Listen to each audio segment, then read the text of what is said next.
In 2010's Predators, the third mainline Predator movie, as the group discover the Hunter camp, they come across a classic style Yautja who has been taken prisoner and crucified to a totem.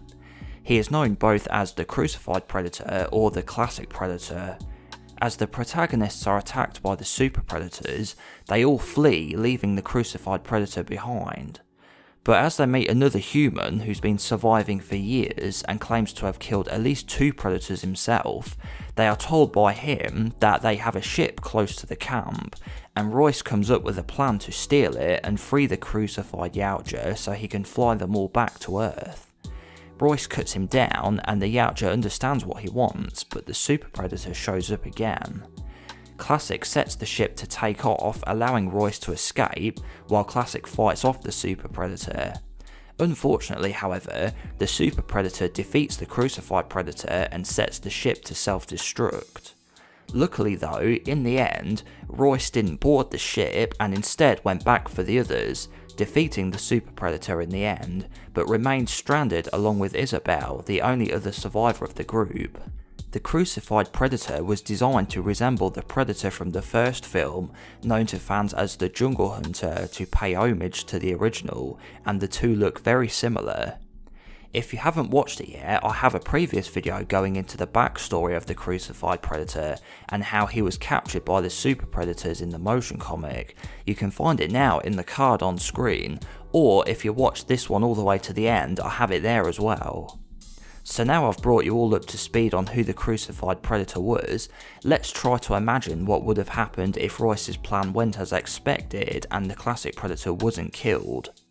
So in this version of events, it is Classic who kills Berserker, ending the Super Predator threat, and the group are no longer in immediate danger.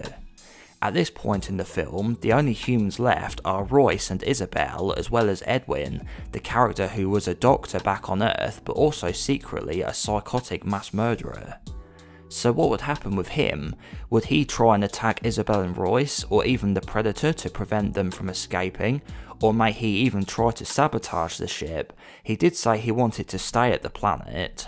Well, immediately after the Predator fight is over, Edwin reveals his intentions to Isabel and has used the toxin from a poisonous plant to temporarily paralyse her.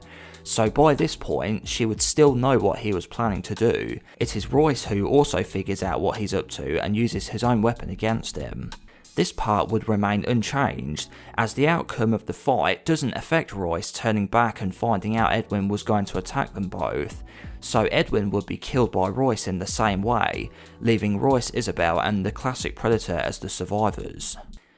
Since Berserker blows the ship after beating Classic, it would still be intact and on its way to Earth still.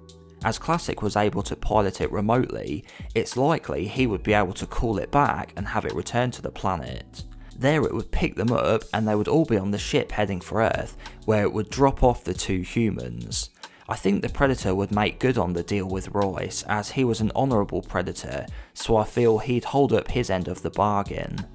But this wasn't how the movie actually ended, and the Classic Predator died and Royce and Isabel were stranded on the planet. Although Royce did do the decent thing eventually and went back for the others, him making his way to the ship might be what doomed them to be stranded, as if he had instead helped Classic fight Berserker, the two working together against the Super Predator would have won probably, and this theory could have happened. If Royce did help Classic, then maybe he would have given him a clan mark for fighting with him like Scar did with Lex in AVP, but with Super Predator blood, kinda like how Naru had the blood on her face at the end of Prey. It is interesting to think about. Like the motion comic story I mentioned earlier about what happened before Predators, there actually exists a comic which shows which happens after the movie. A topic for a future video perhaps, let me know if you'd like to see me cover it.